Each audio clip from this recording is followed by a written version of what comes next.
It's another Tuesday, another Therapy Tuesday on the Sick Podcast with Andy McNamara. The Browns lose again on the road in unspectacular fashion.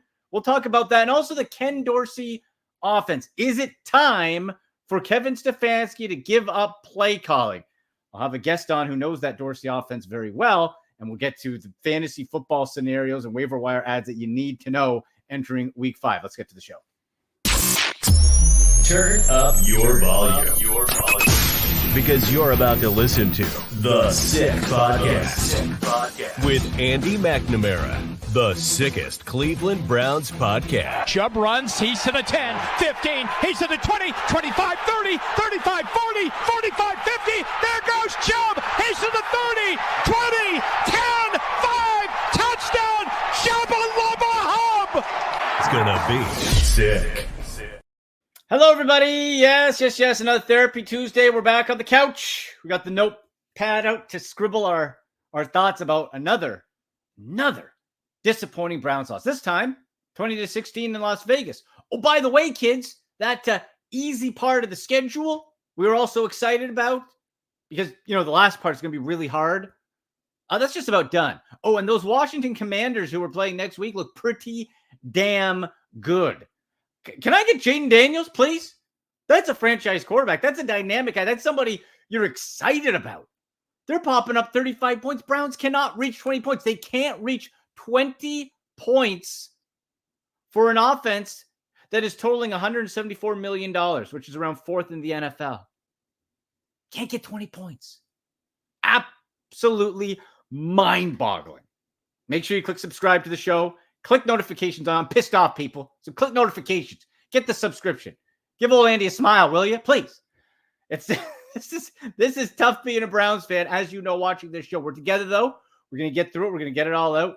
And we'll move on to Washington, see what the heck that's going to be. I put up a poll question at SickPodBrowns. You should follow on X at SickPodBrowns, at AndyMC81, Instagram at AndyMCSports. Question, Therapy Tuesday show poll. Should Kevin Stefanski hand over play calling to the offensive coordinator, Ken Dorsey? Yes, go with Dorsey. No, stick with Kev. You see our guest Sal Capaccio is going to be coming up from WGR 550 in Buffalo because that's where Ken Dorsey was before. So I'm going to ask Sal, is this the offense? What are we not getting or getting? Shane, if you can pop that up one more time. I forgot what the poll said. Sorry, I forgot what the percentage was. Oh, there we go. Okay, so 60-40 right now. It says yes, go with Dorsey. 40% no, stick with Kev. I got to say, kids, at this point, and I'll go over some of the numbers with Sal Capaccio in a few minutes. Why not go with Ken Dorsey? Here's the thing. It's clear Kevin Stefanski is not bought into this offense. Okay? They all collaborate. I'm using a lot of quotations today. So to collaborate, right? And it's kind of a brilliant move what this Browns front office does, this regime. Because by collaborating, nobody really gets to be, everybody's slippery. Everything slides off. Well, did you choose this, Kevin Stefanski? No, it's a collaboration. What about you, Andrew? Right? Collaboration. Paul D. Padilla, collaboration. Everybody's collaborating. Nobody takes blame. Well, Alex Van Pelt is gone. The Kevin Stefanski offense worked because that was 10th in the league in scoring last year. Okay? And now we see this. And so Kevin Stefanski clearly either is not able to or unwilling to call the offense that Ken Dorsey was brought here to do. Quote, fix it. Well, you broke what was fixed.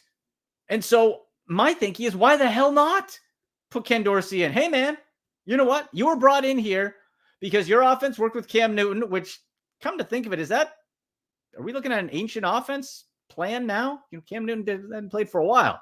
And not for a high level at a long while. Okay, Josh Allen, they kind of fell apart. What are we looking at here? But you were brought in to have this mobile, off-script offense. Then run it. That's what we were saying at the very start. Let him run it. Through 4 games, Kevin is unwilling or unable to run it. Unwilling or unable to run this offense. And we see it plain and clear. There's no debate. It's not working.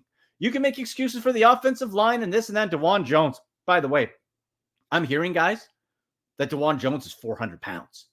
Okay? And he's a big dude, 6'8". but he was playing 20 pounds lighter last year and looked a lot more nimbler. He looks fat, he looks slow, and he doesn't look healthy with that knee. Bill Callahan is gone, and he was busting his ass all the time. And DeJuan said he didn't like it, but he appreciated it. And now DeJuan Jones isn't moving well. He's slow, he's sluggish, he's not healthy, and he's getting beat, and he looks absolutely terrible. Before we dive in deeper to this Ken Dorsey offense, let's get to some dog bones and who's in the doghouse for this past game.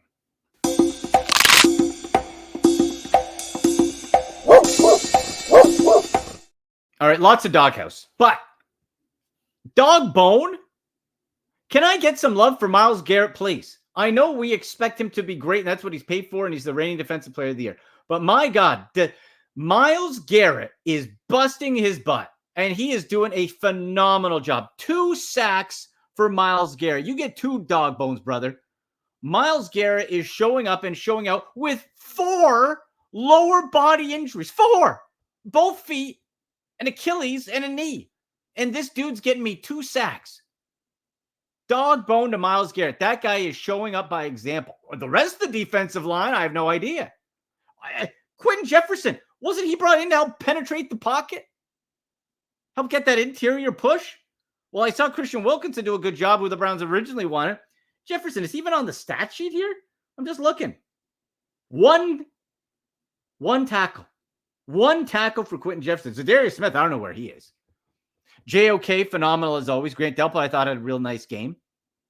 And it wasn't like you were blown away. You let a 10-0 lead slip away. Myles Garrett, dog bone. JOK, dog bone. And Rodney McLeod, dog bone for that scoop up. And as bad as the tackling was, I don't know what it is. If you've been tackling since you're 8 years old, how you forget to tackle. That always boggles my mind. Rodney McLeod, dog bone, scooped up, took that ball to the house, got the Browns a touchdown. Doghouse now. Dustin Hopkins, love you, bud. Missed an extra point. That was killer. That, of course, changed the game. Instead of having to get that last touchdown, you could have tied it up with a chip shot field goal. Didn't happen. Hopkins has been good. Bothers me. You're in the doghouse, but I'll let it slide for now. Here's my point with Deshaun Watson. I'm not going to put him in the doghouse, and he's not getting a dog bone. And that's kind of the problem. Because Deshaun Watson right now, Deshaun Watson is not bad enough to lose the Cleveland Browns games, but he's not good enough to win the Cleveland Browns games. Incrementally better, but he's just not getting it done. And it's the whole offense. I get it. Receivers dropping balls. Amari Cooper again in the doghouse. Come on. All the holding calls on the offensive line. He's just not clutch right now. I don't know if he'll ever be clutch again. Deshaun Watson is not clutch. And we're seeing it. Again, second game in a row, 3 times you had a chance to win. 3 times. 3 drives in the fourth quarter. 3 times, 2 games in a row, you don't get it done. You can make excuses all day. The great quarterbacks win that. And one of the quarterbacks that would win that is Josh Allen of the Buffalo Bills. And we're going to talk with WGR 550's Buffalo Bills sideline reporter and host, Sal Capaccio, right now. Let's bring up Sal. Sal, how are you, buddy? Pretty good, man. Pretty good. How are you? Thanks for having me. Oh, Sal, I'm not happy, my friend. I'm not good. I'm an angry Browns fan. I can imagine you're talking about Quentin Jefferson. He was in Buffalo as well a couple years ago. And I'm just seeing now, as I'm talking to you, I guess Von Miller's been suspended 4 games for violation of the personal conduct policy stemming back from the allegations. No charges were ever filed back in the offseason last year. So, this past offseason. So a lot going on today, I guess. Wow. Okay. So Von Miller, that's a blow. And the Bills overall, that Ravens game wasn't great, but overall, I think you'd have to be happy with how this team has played and really what Josh Allen has done with not a lot of name receivers. I saw a funny meme, Sal, where it was like, what's better, Stephon Diggs or Josh Allen's friends? And it was just a group of guys. Well, I tell you, they've kind of been very intentional about it, Andy. Like they've been setting this up since April, to be this kind of team where their mantra is everybody eats, right? And then Josh made the comment, it's really nice when nobody's caring about the stats. People thought that was a shot at Stephon. He made sure to say that was not. It's just what they're doing here. But this has been very intentional, that they've really just surrounded Josh with a whole bunch of receivers that's more about the, I guess you'd say, quantity instead of quality. And that's not to take away from the quality, but really you have to defend the whole field. You can't just concentrate on one guy. They have guys that, can win from the slot, win from the outside, and Josh can pick them. Now, honestly, they didn't win very much from the outside the other night. I get it. But, Dalton Kincaid and James Cook, tight end, backfield, there's different guys, and they've been performing really well overall, aside from Sunday night. And that running game with James Cook has looked really, really spectacular at times. And one of the reasons I wanted to have Jan Sal, of course, was to talk about how this offense has looked different since Ken Dorsey was fired from the Bills as their OC. The Browns hired him as offensive coordinator, as Kevin Stefanski said, quote, Sal, to fix the offense, to put it back together, even though they were 10th in scoring last year. Is this okay? Take me through this first, because it's so frustrating for Browns fans. What is the Ken Dorsey offense when it's working? Because it worked for a while in Buffalo. When it's working, what is it supposed to look like? Well, I think a lot of it works when you have a really good quarterback, right? And they had Josh Allen when Ken Dorsey was there. But, why did it struggle? I think is the question. Because when you did have Josh Allen, and why did he get fired? It seemed like it was really an offense based on, hey, this is what we're going to do. Really did not really kind of go against the matchups, I guess you'd say. Like where Joe Brady is trying to create matchups on the field. He's saying, I think we can get Khalil Shakir here, James Cook on a linebacker, Dalton Kincaid on a linebacker. That really wasn't what Ken Dorsey did. What Ken Dorsey did was say, this is our offense, this is what we're going to run, and you have to go stop us. And if teams had an answer to stop them, it was more about, hey, we have to be better at what we do. And I'm not saying it never was trying to get matchups, but really that was not what the point of the offense was as much as it is now. Plus, there was a lack of motion. There's been a lot of talk about that since Joe Brady took over. Joe Brady runs a lot of motion, and that creates a lot of those matchups. That can let Josh identify what the matchup is, what the defense is. Is it man-to-man? Is it zone? That's something I think that, has been a much different about this offense. It just feels like that Joe Brady's really kind of a week-to-week offense, where Ken Dorsey was more of a, this is our offense and how we're going to run it. And you didn't really necessarily go into a game based on the other team's defense, more so just what you do better. Right. Okay. So he was, more big picture, stop us. Yes. Joe Brady, more matchup. And obviously it's working very well for the Bills. And that's not to say that Dorsey's offense cannot work. It just, like you said, needs the right personnel. Let me throw these fun little numbers at you here, Sal, for a sec, because this is what's frustrating. Last year, the Browns offense was 10th overall. This year, 31st in total yards, 26th in rushing, 32nd in third down efficiency, 26th in points, and dead last in yards per play on first down. So what I'm thinking is, when you see this Browns team play, it seems like Kevin Stefanski, while calling these plays, is not really calling the Ken Dorsey offense. Like, it's like there's a voice. Those type of numbers cannot be what the Ken Dorsey offense is certainly not expected to do, but not what you even had in Buffalo in the bad times, right? It wasn't right. that bad. Look, I think there's a difference between what an offense is and what play calling looks like. Those are two different things, right? Which are, you can have this philosophy on offense and how you design an offense and what it's all about. But then what about play calling on game day? Mm-hmm. You still have to put your team in the right position, and of course execution, but that's where I think it has to be married up, right? I think that, Ken Dorsey at times was an excellent play caller, and at other times you're like, don't really know what's going on, what they're doing here. And there were some challenges, I think, as the Bills went on. I think one of the reasons Stephon Diggs is no longer in Buffalo is he really wasn't winning downfield as much, right? So the Bills had to kind of manufacture ways to get him the ball. Now that was after Dorsey left a little bit, but I think it was a problem that was showing up, with him. I don't think he necessarily highlighted his players' strengths the best, but that's also play calling. It's not just the offense. The offense has a philosophy where maybe it'll work this way, but you have to be able to be a good play caller. And I think at times he did a nice job. Remember the Miami game last year? They blew the Dolphins out. Sure. It was back and forth, and just, wow, everybody's like, wow, this is great. And Ken Dorsey. And then there were other times where it just seemed like they could get nothing going. And there was no, I hate the word imagination. I think it's just overused when you talk about play calling, but it just didn't seem like there was enough imagination to get the matchups to be correct. Now, I guess the question would be, would it be his offense or would it be Kevin Stefanski's offense? Right. That's what we're trying to figure out. Right. Because I think anytime a coordinator, like here in Buffalo, Bobby Babich is the defensive coordinator. Before that, it was Leslie Frazier a couple of years ago, but it's Sean McDermott's offense. And within that, he's going to run the framework, and they're going to have the freedom to do things, but he's not going to hire someone that doesn't have the same basic, principles and philosophy that he has right as a defensive coordinator, defensive coach. So I think that's where, as a head coach, Stefanski, who's an offensive coach, offensive-minded coach, he'd probably have to either A, kind of just give all that up and say, start over, and you don't want to do that, or B, Dorsey would just have to adapt to what Kevin Stefanski wants to kind of do, basically. Mm-hmm. Yeah, and with Stefanski calling the plays, he's much more comfortable and for his career has been the play action guy. Yeah. A Kirk Cousins, a Baker Mayfield, a Joe Flacco. And this Deshaun Watson, like Sal, it just seems like Stefanski doesn't know, is unwilling or unable to call this type of offense. So my question to the audience was, is it time to let Ken Dorsey just call the plays? Like, he was brought here to try to make things more comfortable for Deshaun. So why not just let him go and at least see what happens? Sure. And listen, Ken Dorsey's a quarterback's coach, right? That's what he is. That's where he comes from and how he came up. He played quarterback, and he's been with Deshaun Watson. He understands Deshaun Watson. So maybe that's the case. I will tell you that one thing the Bills and Ken Dorsey together wanted to do in his time was run more 12 personnel. That's why they drafted Dalton Kincaid in the first round last year. That's why they brought in Jacob Hollister. They brought in OJ Howard a couple of years ago, right? Like, it never worked out until this year. It's starting to show itself a little bit more. So there was a lot of question about the way he did this. And I think it was because Dawson Knox had an injury last year. So I do wonder too, like, if you're going to have Ken Dorsey, I wonder how much he leans into 12 personnel, or if that was more of just a Bills philosophy. And I do know the Bills talked about how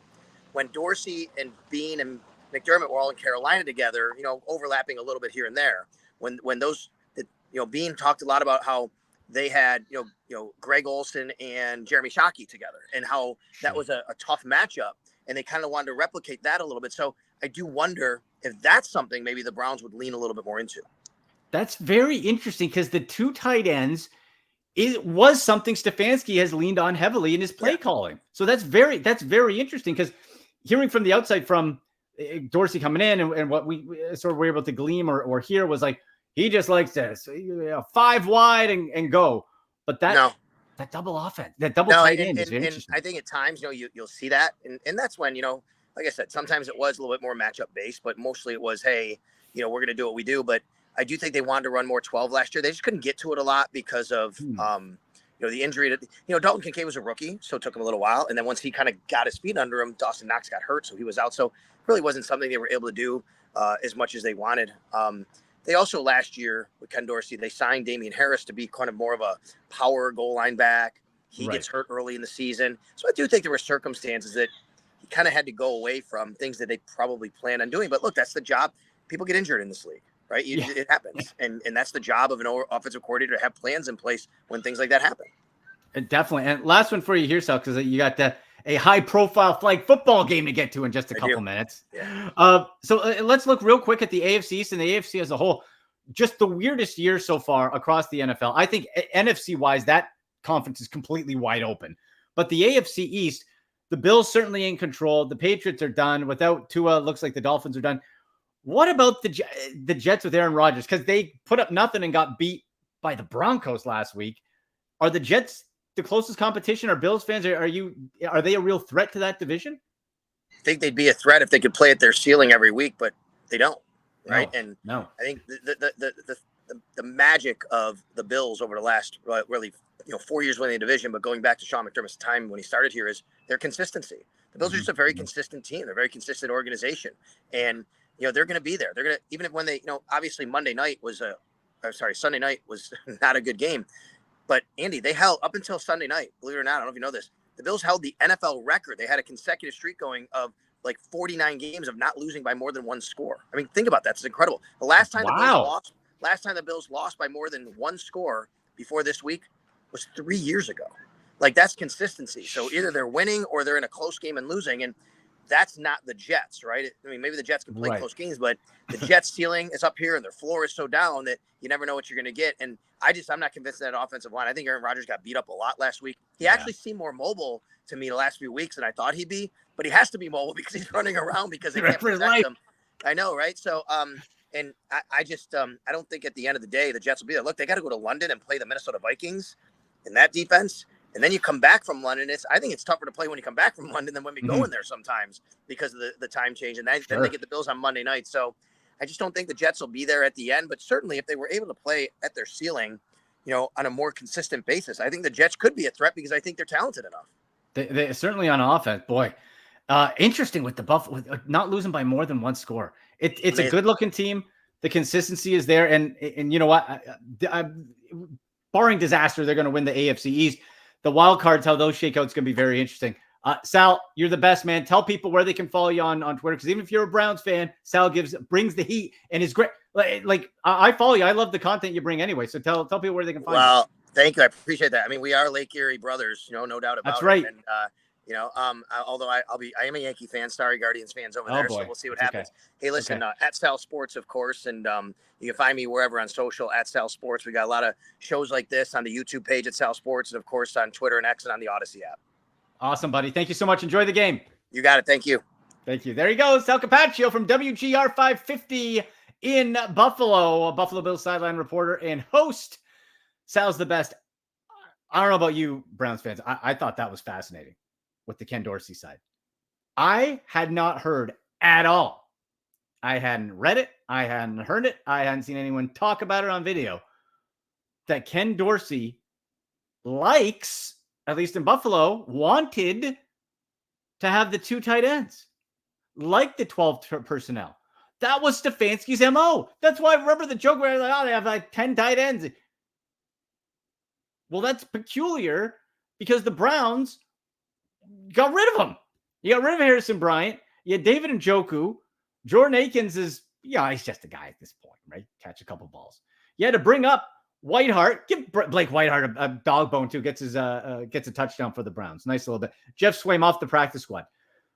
But you're just patching that position instead of building around it, because that would seem to me like a philosophy match with Stefanski from Dorsey if you like the double tight ends. And that it's not supposed to be 5 wide all the time. That is very interesting to me and makes it peculiar on how this roster was built. And Andrew Berry, listen, buddy, okay? This roster is looking old, it's looking slow, and they're getting injured. And we're seeing now the cost of giving up 3 first-round draft picks and second-round picks before that too. Remember, Elijah Moore cost us a second-round pick. What the heck has he done? We're starting to see the consequence of that. We're not having a lot of influx of youth. Old and slow. Not great. You know what is great? Stadium mustard, baby. Stadium mustard is great. I got it right here, and I got it one in my fridge. Stadium mustard. My guys, Bill and the team, new sponsor to the show. The brown mustard gets that zing, bit of that bit of taste. From ballparks to backyards and everywhere in between, Stadium Mustard is a smooth but spicy mustard, rich in taste and tradition. Stadium Mustard is real and organic, not manufactured. Available at the Brown Stadium, Guardians Minor League, and Northwoods League. Every time I'm in Cleveland, I've been going to Cleveland every year since 2007. Every year I make it a point to have at least one hot dog with Stadium Mustard on it. It just makes it better. It makes sandwiches better, burgers, hot dogs, whatever you put mustard on. It's strange. It just adds that little extra. And it's a great organization. I wore the shirt on Sunday's show. I think we're going to do a giveaway. You know what? I'm going to announce we're going to do this from now on. When the Browns win, you win. We're going to be giving away Stadium Mustard shirts. We're going to do social media giveaway. Those shirts they're comfortable, they're phenomenal, and you get to rep the great Stadium Mustard brand. Stadium Mustard shirt giveaway every time the Browns win. Now I hope that's more than just like a couple more times, okay? And if it gets stupid and they go on some losing streak, we'll work in a giveaway before that. But make sure you check out my guys, Stadium Mustard, online, social media. Absolutely love Bill and the crew there. So here's what we got to do. We got to see with this Browns team. You're playing Washington. I got to be honest, folks. I have no confidence, none, that this team can win. I don't. I have no confidence that this team can win because they can't score. You heard the numbers there. So why not let Ken Dorsey run the offense? I'm just going to get a poll update here. You can vote at SickPodBrowns on X at AndyMC81 as well. What do we got? Oh, we're up to 61% say yes, go with Dorsey to call plays. 39% no, stick with Kev. So we've had a 1% top up for Dorsey to call plays rather than Kevin Stefanski. And at this point, it's not working. It's not working. Do it. Come on. What are we waiting for? You might as well give it a shot, because if you roll into Washington now, I was supposed to be, remember, an easy game. Jaden Daniels, like I told you after the draft, I told you Jaden Daniels Rookie of the Year. That guy's winning Rookie of the Year. I got him at a plus 500 rate. He's not going for that now. They look phenomenal. They're flawed. Browns can win this game if you score points and the defense actually tackles. Sure you can. Absolutely. But the way they've been playing, and the frustrating part is you're not getting blown out. You're being given opportunities. Like I said, 3 chances in the fourth quarter in 2 consecutive games, and you can't do it. Part of that blame goes all the way around. All of it. The injuries, the quarterback, the bad play calling, the drop passes. Nothing seems to be working. And that might be how you're feeling about your fantasy football team too. Let's see if we can find some waiver wire ads. Let's go under the wire. All right. This is a I want to know how your fantasy teams are doing, because this is a rocky road. This is where waiver wires might be more important and more unpredictable than ever this year. And you know what? We have our first set of bye weeks, remember, right? This is our first set of buys, and a couple of these hurt. Remember, too, like Sal mentioned, that early game in London this week. That's a 9:30 a.m. Eastern start, Jets Vikings. So make sure you set the lineups. But right now, for week 5, on bye, we got the Lions, the Titans, the Eagles, and the Chargers. There's some heavy hitters gone there. So what do we do? Well, one thing, maybe you had, 1 or 2 of those defenses are just looking for an upgrade. Defenses aren't sexy, but if you get a good one, boy, they can really give your fantasy team a bump. Give me the Denver Broncos, man. Give me the Denver Broncos. 19% rostered in Yahoo leagues, up 3% from the weekend. And out of the 4 games this season, they've gotten you double-digit fantasy points. The sacks are piled up. They're getting multiple sacks each game, couple interceptions, keeping the point totals low. Held the Jets to 9 points. So give me the Denver Broncos as a top ad there.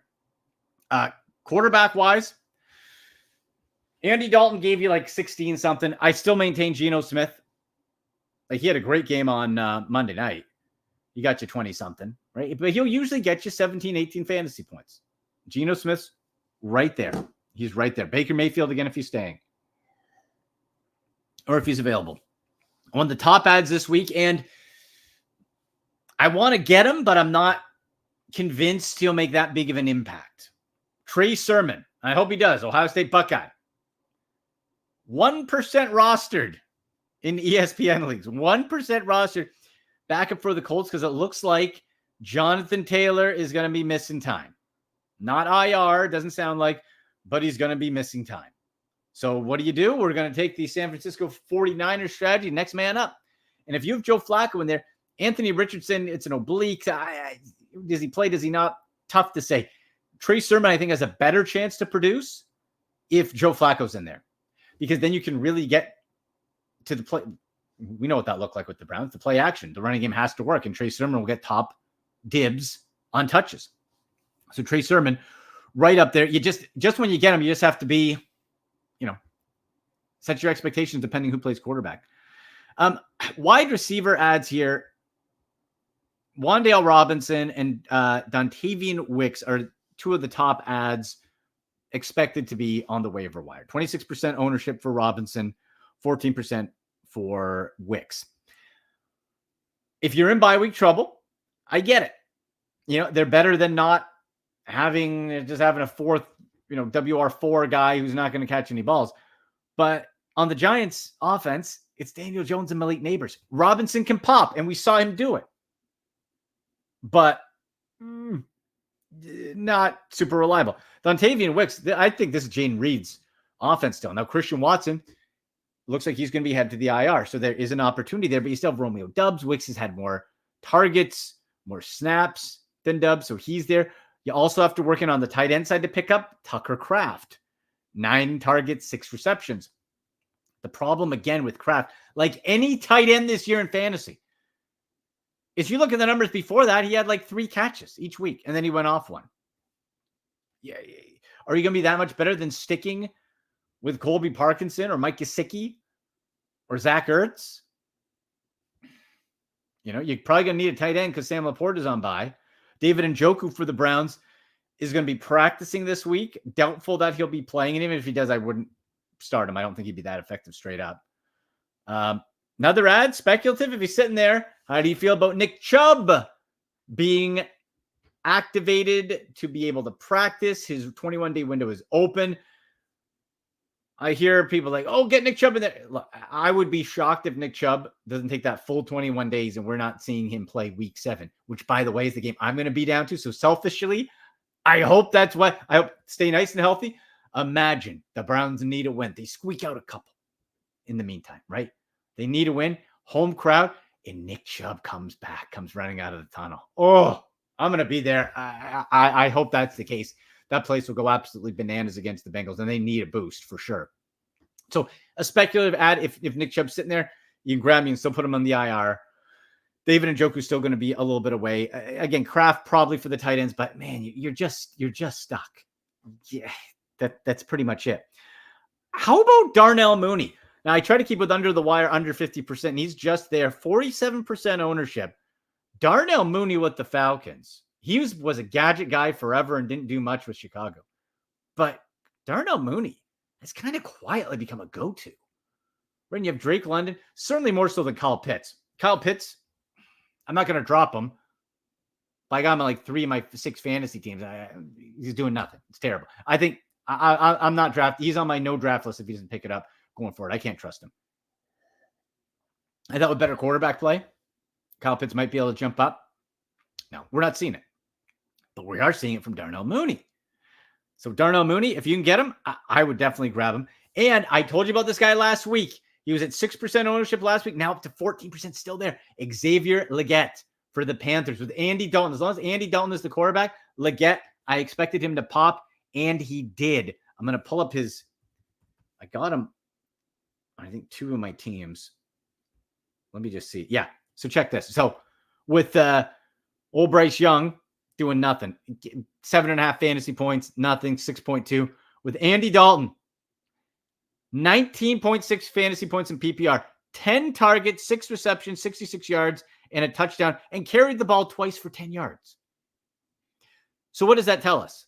It's not just about, whenever you see the flash numbers, okay, was it a fluke? Was it one big gain? 10 targets? Him and Deontay Johnson are now that offense with Adam Thielen also out.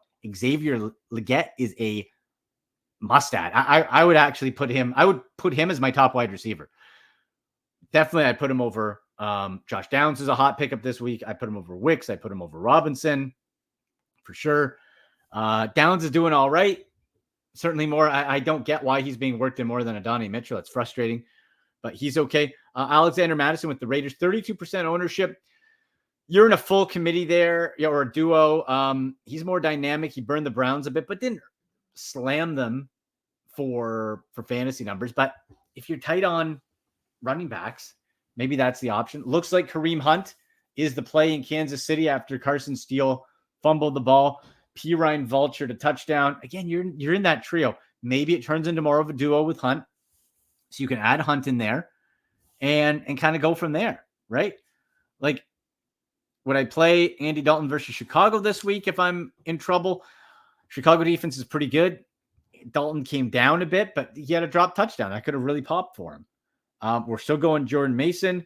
You got to buy, like, Tony Pollard was just jumping. Oh, and Bucky Irving. If Bucky is, let's see what Bucky's ownership is. I got in on Bucky a couple weeks ago because we saw both actually hit double-digit fantasy points, which if you're in a committee, if you can get that, if you can get me double-digit fantasy points, I think it was like 10 point something for Rachaad White, you got to be pretty happy with that. Irving is now over the 50% threshold, but still just 53%.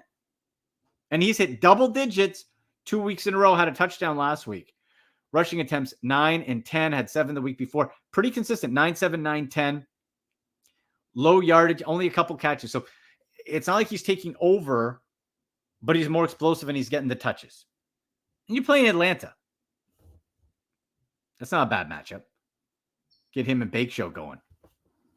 And by the way, I had to see Baker Mayfield light it up and Joe Flacco. And Joe Flacco's still trying to help out the Browns, beating Pittsburgh. God, I miss Joe Flacco. And what a shame on Andrew Berry in that front office. Collaboration. Shame on you.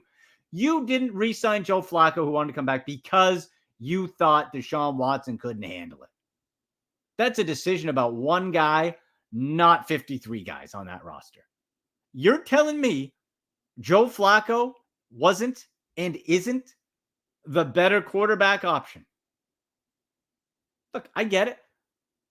If Joe Flacco was on that sideline, fans would have been blazing, setting decibel Guinness Book of World Records for sound to have Flacco come in the game. You have Jameis Winston. No one's chanting for Jameis. He's a fun soundbite. No one's clamoring for Jameis Winston, really, right? And careful if you do. Might not like what you see. But it's to get Deshaun. Okay, so you're all in again. So that goes back to my point at the beginning of the show. If you're all in, go all in and have Dorsey call the plays. Just do it. At least we'll know. At least we'll know, right?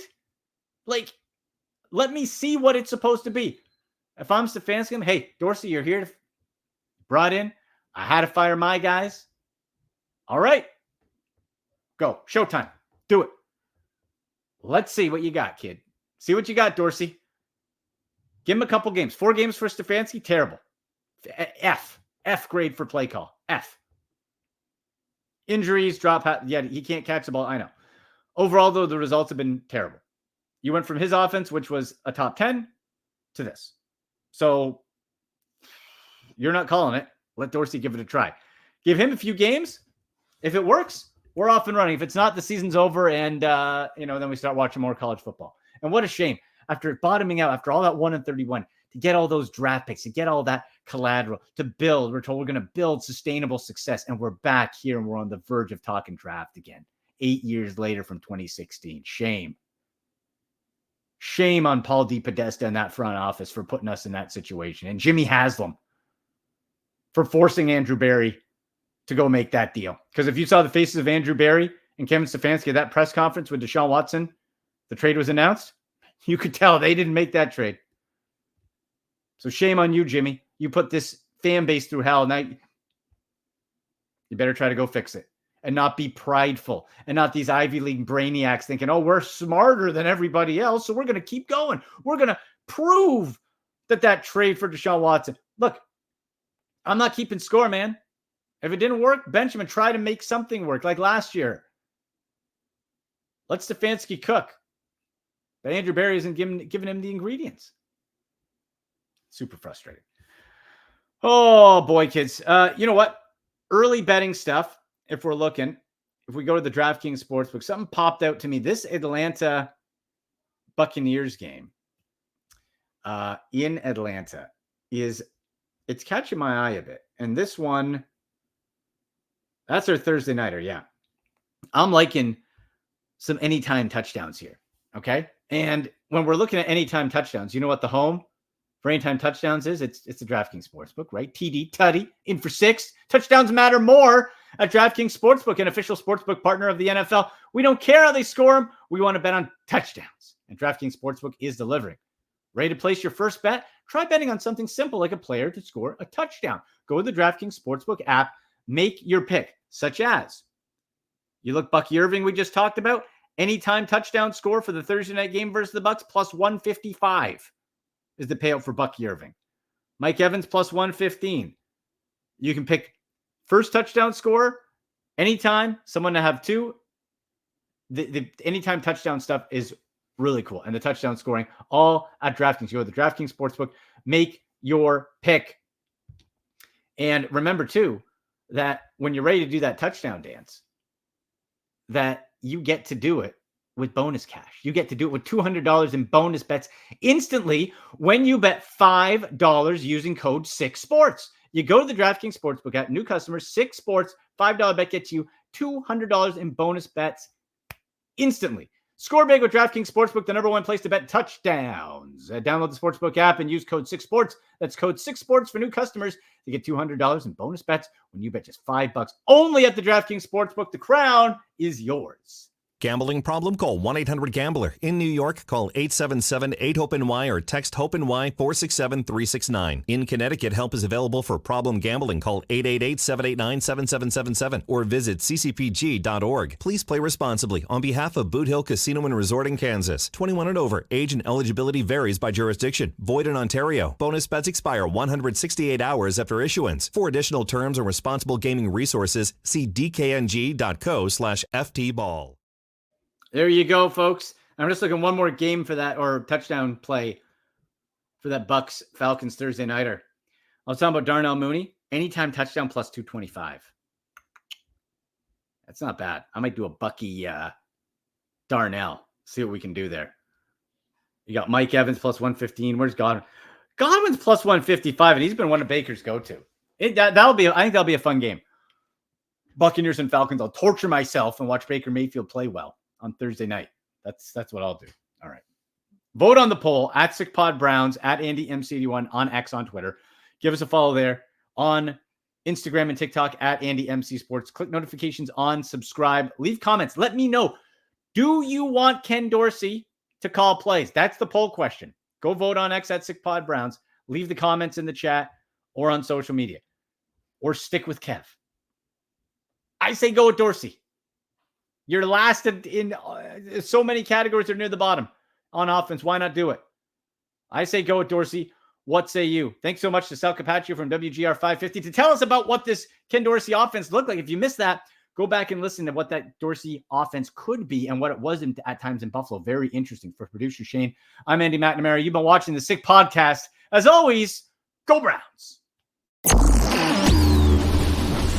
And that's a wrap. Hope you don't miss us too much until next time. Follow the Sick Podcast with Andy McNamara on YouTube, Instagram, Facebook, Google Play, and Apple Podcasts.